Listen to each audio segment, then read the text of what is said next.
వే news Telangana news కి స్వాగతం. Bulletin లో ముందుగా హెడ్లైన్స్ చూద్దాం. ఫిబ్రవరి 5న వైఎస్ఆర్సీపీ ఫీజు పోరుపై పార్టీ నేతలు పోస్టర్ విడుదల.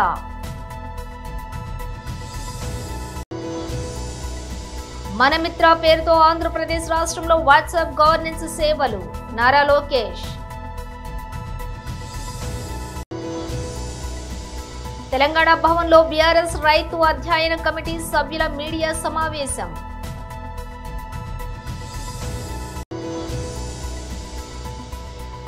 బాలీవుడ్ పై షాకింగ్ కామెంట్స్ చేసిన రెజినా.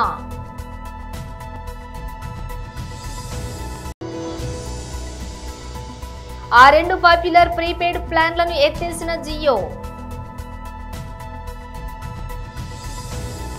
ఇక డీటెయిల్స్ చూస్తే ఫిబ్రవరి 5న వైఎస్ఆర్సీపీ ఫీజు పోరుపై పార్టీ నేతలు పోస్టర్ విడుదల చేశారు.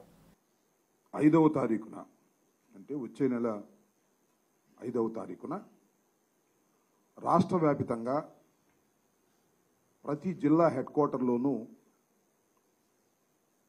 కలెక్టర్ను కలిసి విద్యార్థులతోనూ విద్యార్థుల తల్లిదండ్రులతోనూ వైఎస్ఆర్సీపీ నాయకులతోనూ కలిసి వెళ్ళి ఒక డిమాండ్ పత్రాన్ని ఇవ్వాలని వైఎస్ఆర్ కాంగ్రెస్ పార్టీ నిర్ణయించింది. దీన్నే మేము ఫీజు పోరుగా అభివర్ణిస్తున్నాం. ఎందుకు ఫీజు పోరు అంటే, చంద్రబాబు నాయుడు గారు అధికారంలోకి వచ్చిన తర్వాత ఫీజు రీఎంబర్స్మెంట్ చెల్లించటంలో విఫలమయ్యారు. సుమారుగా 2,800 కోట్ల రూపాయలు యాజమాన్యాలకు బకాయి పడ్డారు. దానితో పాటు విద్యా దీవెన, వసతి దీవెన సుమారుగా 1,100 కోట్ల రూపాయలు, మొత్తం 3,900 కోట్ల రూపాయలు బకాయిలు పడటం వలన విద్యార్థులు చాలా ఇబ్బంది పడుతున్నారు. ఏ విధంగా అంటే, యాజమాన్యాలు ఫీజు చెల్లించకపోతే ఏం చేస్తారు? క్లాసుకు రావద్దంటారు, లేదు సర్టిఫికెట్లు ఇవ్వమంటారు. మీరు క్లాసుకు రావాల్సిన అవసరం లేదు, మాకు ప్రభుత్వం కట్టవలసినటువంటి ఫీజులు కట్టడం లేదు, మేము ఎలా నడుపుతాం కాలేజీలను, కళాశాలను, అందువల్ల మీరన్నా కట్టండి లేకపోతే మానేయండి అనేటువంటి ధోరణితో వాళ్ళ మేనేజ్మెంట్ గత్యంతరం లేని పరిస్థితుల్లో వాళ్ళు అలా యాక్ట్ చేస్తున్నారు. ఏం జరుగుతుంది? చివరికి విద్యార్థులు కళాశాలకు వెళ్ళలేని పరిస్థితి. పేద విద్యార్థులైతే ఏ కూలికో నాలికో వెళ్ళి కాలం గడపాల్సినటువంటి పరిస్థితి. చదువుకొని భావి భారత పౌరుడుగా ఎదిగి అవసరమైతే విదేశాలకు వెళ్ళి ప్రతిభను చాటవలసినటువంటి విద్యార్థి చంద్రబాబు నాయుడు గారు ఫీజు రీఎంబర్స్మెంట్ కట్టకపోవటం వలన ఒక కూలీగానో ఒక అనాథగానో మిగిలిపోవటం ఇది సమంజసమేనా? గౌరవ ముఖ్యమంత్రి గారు ఆలోచించాలి. ఎన్నో వాగ్దానాలు చేశారు మీరు, విద్యార్థులకు అది చేస్తాం ఇది చేస్తామని చెప్పారు. ఇలాంటి సందర్భంలో మాకు గుర్తొచ్చేది డాక్టర్ వైఎస్ రాజశేఖర రెడ్డి గారు.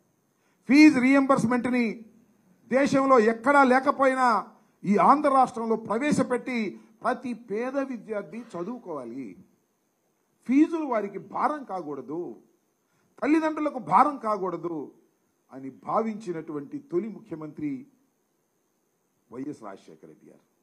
ఆయన మరణించారు. మళ్ళా చంద్రబాబు నాయుడు గారు వచ్చిన తర్వాత కూడా 2,800 కోట్ల రూపాయలు బకాయిలు పెట్టి దిగిపోయాడు. 2019లో జగన్మోహన్ రెడ్డి గారు బాధ్యతగా భావించి ఆ బకాయిలను తీర్చటమే కాకుండా ఎక్కడ బకాయిలు లేకోకుండా ఫీజు రీఎంబర్స్మెంట్ ఇచ్చినటువంటి ఘనత జగన్మోహన్ రెడ్డి గారిది. జగన్మోహన్ రెడ్డి గారి కన్నా బ్రహ్మాండంగా చేసేస్తాడు, చంద్రబాబు నాయుడు గారు అద్భుతంగా చేస్తాడు అని బాకాలు కొట్టారు. ఓ పక్కన జనసేన బాగా కొట్టింది, ఓ పక్కన బీజేపీ బాగా కొట్టింది, ఒక పక్కన ఆయన బాగా కొట్టుకున్నాడు. బ్రహ్మాండంగా చేస్తారేమో, ఐదో తల్లికి వందనం, 2 పిల్లలకి ఇస్తారు, 3 పిల్లలకి ఇస్తారు, 4 పిల్లలకి ఇస్తారు, అవసరమైతే కనని ఇంకా వరుసనే వాళ్ళకి కూడా ఇచ్చేస్తానని చెప్తే నిజమని నమ్మి ఓట్లు వేసి అధికారంలోకి వస్తే ఏంది చంద్రబాబు నాయుడు గారు మీరు చేస్తున్న పని అని. మనమిత్ర ప్రజల చేతిలో ప్రభుత్వం పేరుతో ఏపీ ప్రభుత్వం వాట్సాప్ గవర్నెన్స్ కు శ్రీకారం చుట్టింది. ఈ సేవలను ఉండవల్లిలోని నివాసంలో మంత్రి లోకేష్ ప్రారంభించారు. పౌర సేవలను అందించడంతో పాటు ప్రజల నుంచి వినతులను స్వీకరించడం, వారికి అవసరమైన సమాచారాన్ని అందించడం, వారికి అవసరమైన సర్టిఫికెట్లను జారీ చేయడం వంటి సేవలు వాట్సాప్ గవర్నెన్స్ ద్వారా అందుతాయి. దీనికోసం వాట్సాప్ నంబర్ 9552300009 ను రాష్ట్ర ప్రభుత్వం కేటాయించింది. మనమిత్ర ద్వారా తొలి విడతలో 161 రకాల సేవలను రాష్ట్ర ప్రభుత్వం అందిస్తోంది. తొలి విడతలోని ఆర్టీసీ, రెవెన్యూ, మున్సిపల్, ఇంధన, దేవాదాయ తదితర శాఖల్లో సేవలు అందుతాయి. సర్టిఫికెట్లు, పత్రాల కోసం ప్రభుత్వ కార్యాలయాల చుట్టూ తిరగవలసిన అవసరం ఉండదు.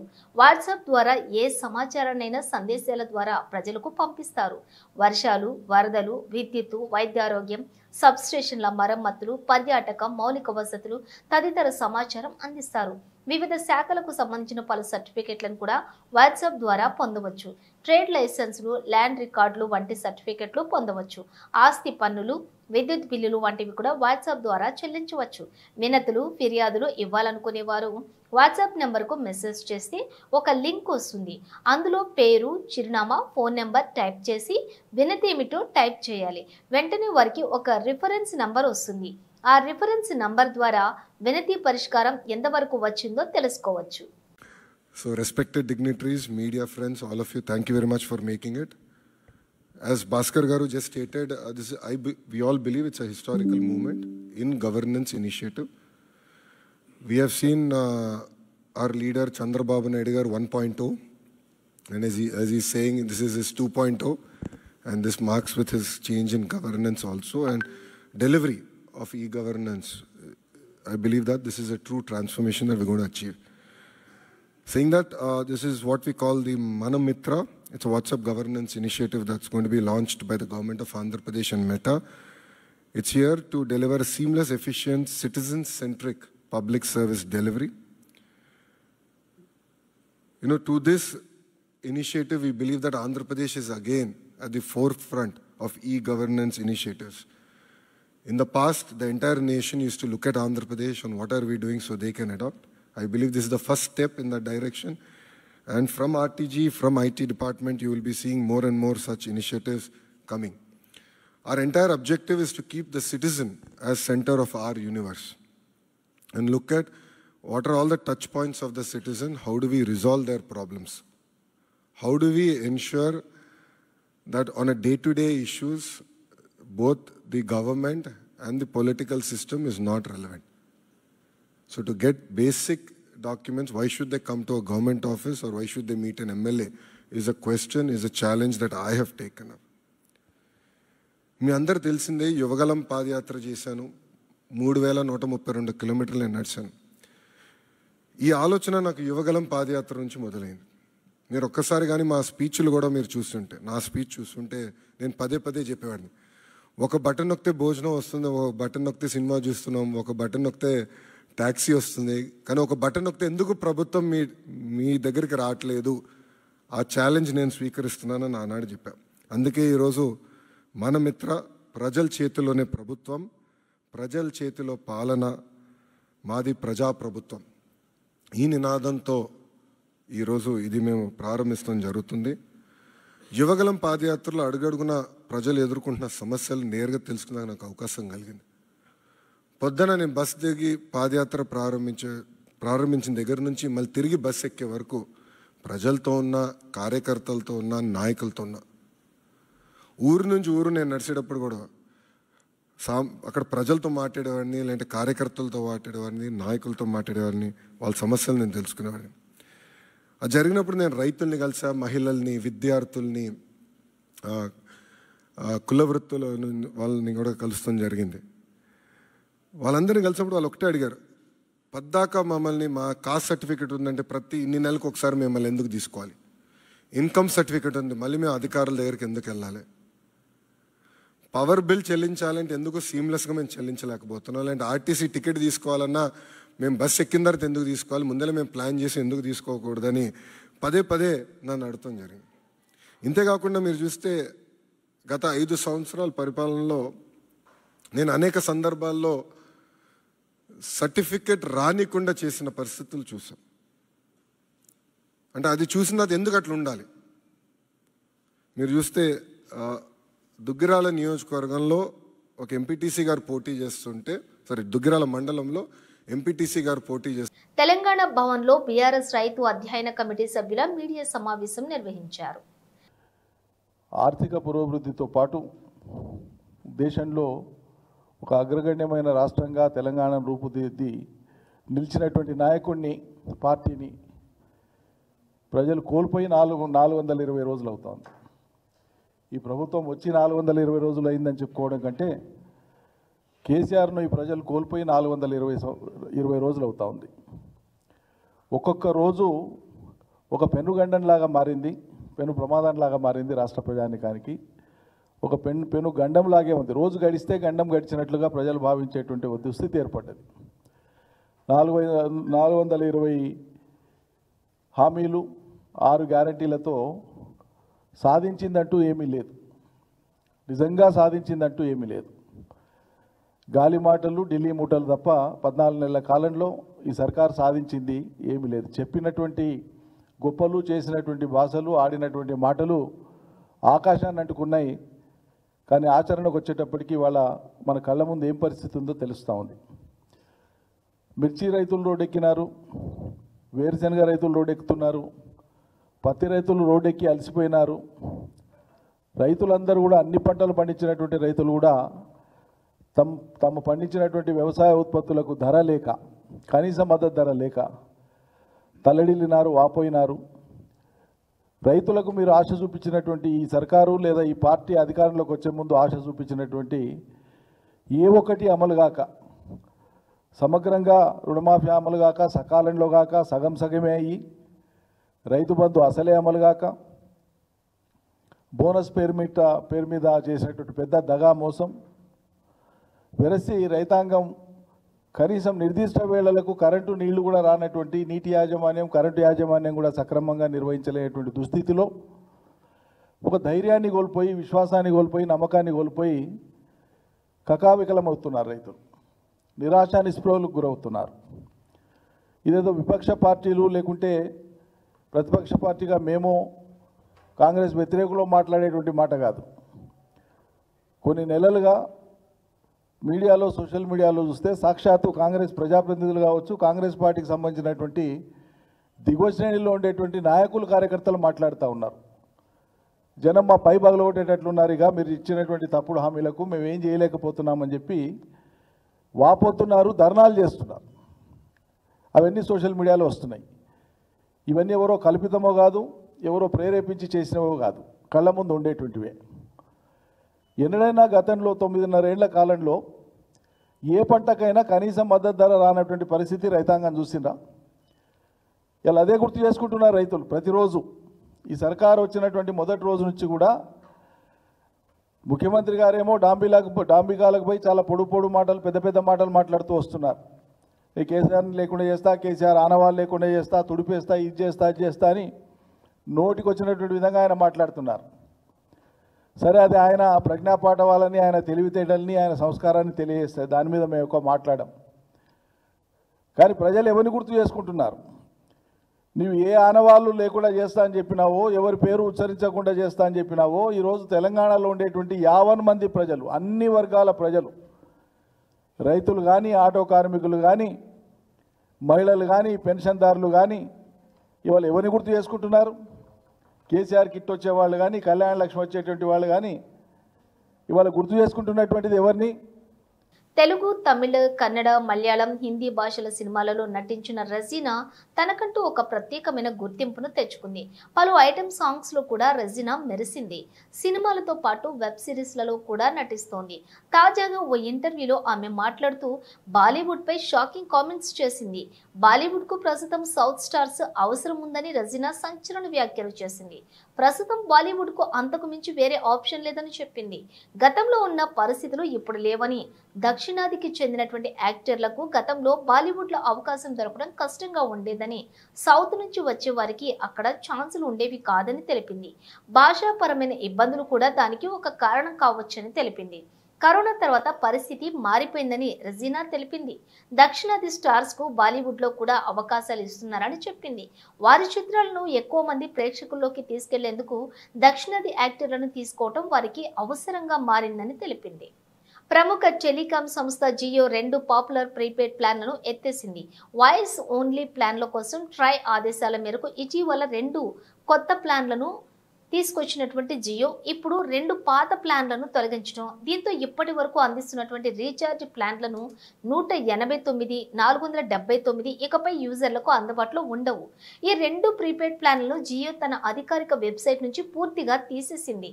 కాగా గతంలో 189 రీఛార్జ్ ప్లాన్లో కస్టమర్లకు 28 రోజుల వ్యాలిడిటీ తోటి అపరిమిత వాయిస్ కాల్స్, రోజుకు 100 SMSలు లభించేవి. అలాగే 2GB డేటా కూడా ఈ ప్లాన్తో వచ్చేది. తక్కువ డేటా, ఎక్కువ రోజులు వ్యాలిడిటీ తోటి రీఛార్జ్ ప్లాన్లు కావాలనుకునే వినియోగదారుల కోసం దీన్ని తీసుకురావడం జరిగింది. దీంతో పాటు 479 రీఛార్జ్ ప్లాన్ 84 రోజుల గడువుతో అందుబాటులో ఉండేది. దీని ద్వారా అపరిమిత వాయిస్ కాల్స్, 1000 SMSలు, 6GB డేటా లభించేవి. వాల్యూ ప్లాన్స్ కు వీటిని పేర్కొనేవారు. 458 రూపాయలు, 1958 తోటి జియో వాయిస్ ఓన్లీ ప్లాన్లు ట్రై ఆదేశాలను అనుసరించి జియో వాయిస్ ఓన్లీ పేరిట 2 రీఛార్జ్ ప్లాన్లను తీసుకొచ్చింది. అయితే 458, 1958 ప్లాన్లను ప్రారంభించింది. 458 ప్లాన్ వ్యాలిడిటీ 84 రోజులు. దీనిలో విదేశీయంగా ఉచిత అపరిమిత కాలింగ్ తో పాటుగా 1000 ఉచిత SMSలను పొందవచ్చు. అలాగే జియో సినిమా, జియో టీవీ యాప్లకు యాక్సెస్ అందుబాటులో ఉంటుంది. ఇందులో మొబైల్ డేటా ఉండదు. అదేవిధంగా 1958 ప్లాన్ 365 రోజుల పాటు చెల్లుబాటు అవుతుంది. దీనిలో ఉచిత అపరిమిత కాలింగ్, 3600 SMSలు లభిస్తాయి. ఇందులో కూడా మొబైల్ డేటా ఇవ్వలేదు.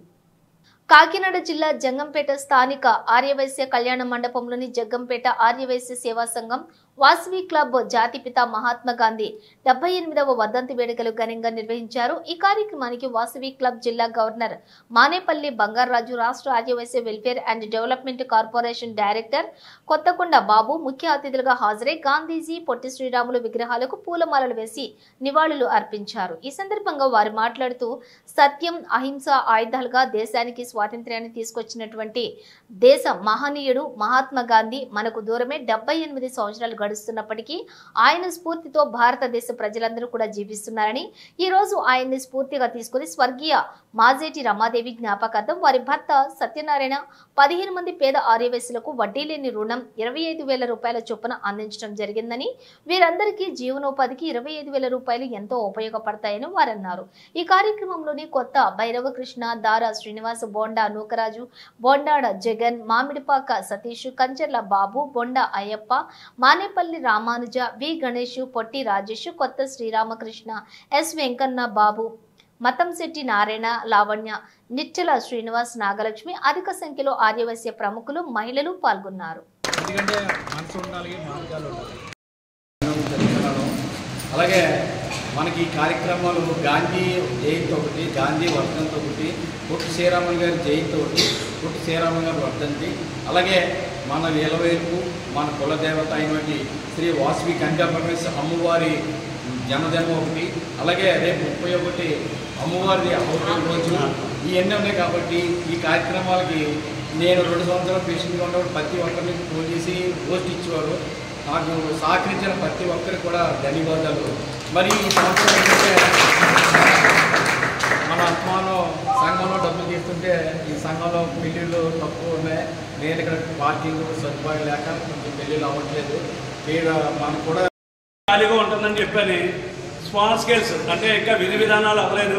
చాలామంది సభ్యులు వచ్చారు కాబట్టి చెప్తున్నాను, మీ చుట్టాల్లో కానీ మీ ఇళ్ళలో కానీ పిల్లలు ఎవరైనా ఖాళీగా ఏంటంటే plumbing work, electrical work, watch repair, cell repair, అలాగే చిన్న చిన్న ఏంటి ఇవాళ ఈ ప్లేట్లు, ఇలాంటి మాకు డబ్బులు లేవండి, ఓ రకంగా ఇబ్బందిగా ఉంది, మేము అది పెట్టుకుందామని ఆలోచన ఉంటే ఇంటర్నేషనల్ ప్రెసిడెంట్ గారు ఏం చేశారంటే అలాంటి వ్యక్తులు ఎవరైనా ఉంటే వాళ్ళకి వారం రోజులు 10 రోజులు ట్రైనింగ్ ఇచ్చి ఒక 50,000 రూపాయలు ఇస్తున్నారు. అది ఇంకా విధి విధానాలు రూపొందించలేదు. అది రీపేమెంటా లేదంటే అది 50,000 రూపాయలు వాళ్ళకి ఫ్రీ అన్న ఉద్దేశం. మీలో ఎవరైనా పిల్లలు ఎవరైనా ఉంటే ఇక్కడ పంపుతాం. అందుకంటే 200 మందికి అవకాశం. మీకు ఇంకొక విషయం చెప్పాలి, ఇంటర్నేషనల్ ప్రెసిడెంట్ గారు చాలా యంగ్ అండ్ ఎనర్జెటిక్. ఆయన ప్రాణం అయితే ప్రాణం పెడతారు, లేదంటే పక్కన పెడతారు. సంవత్సరం పొడిగినా 10,000 కేసీఎఫ్ రావాలంటే కష్టం. ఈయన ఇంకా వాళ్ళకి 20 రోజు అప్పుడే 10,000 దాటిస్తుంది. అందులో భాగంగా 200 మనం ఇచ్చాం. ఇంకా నేను ఎవరి దగ్గర తెలియలేదు. అంటే ఆయనకి టార్గెట్ ఆయన వేరేగా ఉంది. ఆయన ఆ టార్గెట్లో ఉన్నారని చూసి వచ్చినప్పుడు ఈ ఫండ్ 20 కోట్ల రూపాయలు ఎవరు మూలధనం ఈ వీకేఎస్పీలో ఆగిపోయిన డబ్బు ఉంది. అదంతా కూడా 20 కోట్లు పంచిపెడతారు రేపు జూన్ నెలలో. అంటే ఈ రోజుకు కొద్దిగా డబ్బులు ఇచ్చిన వాళ్ళందరూ డివైఎస్ఎల్ కేసు వీకేఎస్పీలో పోయిన వాళ్ళందరికీ కూడా మళ్ళీ డబ్బులు వస్తాయి. అంటే చాలా డిఫరెంట్గా ఉన్నాయి. మేము రోజు వాట్సాప్లో పెడతాం. ఒకరోజే మీ టైం అని కాకుండా మా రామాజీ కూడా లోకల్ క్లబ్ మెంబర్స్ అన్ని కూడా మీకు బ్రాడ్కాస్ట్లో పెట్టి ఈ విషయాలన్నీ మీకు ఫార్వర్డ్ చేస్తారు, చూసి తెలుసుకోండి. నెంబర్ 7. నారాయణపేట జిల్లా ధన్వాడ బాలుర ఉన్నత పాఠశాలలోని మధ్యాహ్న భోజనం వికటించి సుమారుగా 25 మంది విద్యార్థులకు వాంతులు కడుపు నొప్పి రావడంతో హుటాహుటిన వైద్యులు పాఠశాలకు పిలిపించి వైద్యులను వైద్యం అందించిన ఉపాధ్యాయులు ఆందోళన కలిగిస్తున్నటువంటి వరుస ఫుడ్ పాయిజన్స్ ఘటనలు.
డ్యూటీ చేయాలి అంతే.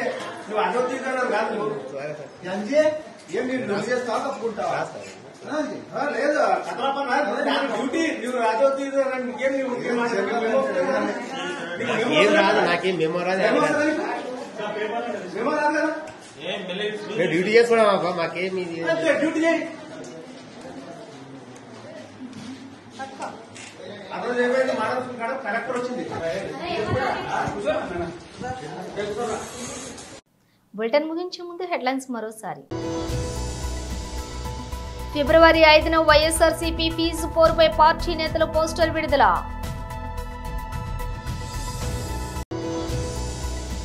మనమిత్ర పేరుతో ఆంధ్రప్రదేశ్ రాష్ట్రంలో వాట్సాప్ గవర్నెన్స్ సేవలు. నారా లోకేష్. తెలంగాణ భవన్లో బీఆర్ఎస్ రైతు అధ్యయన కమిటీ సభ్యుల మీడియా సమావేశం.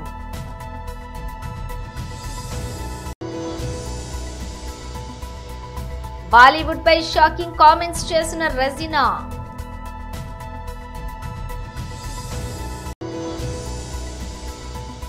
ఆ 2 పాపులర్ ప్రీపెయిడ్ ప్లాన్లను ఎత్తేసిన జియో. ఇవి బులెటిన్ విశేషాలు. మరో బులెటిన్తో మళ్ళీ కలుద్దాం.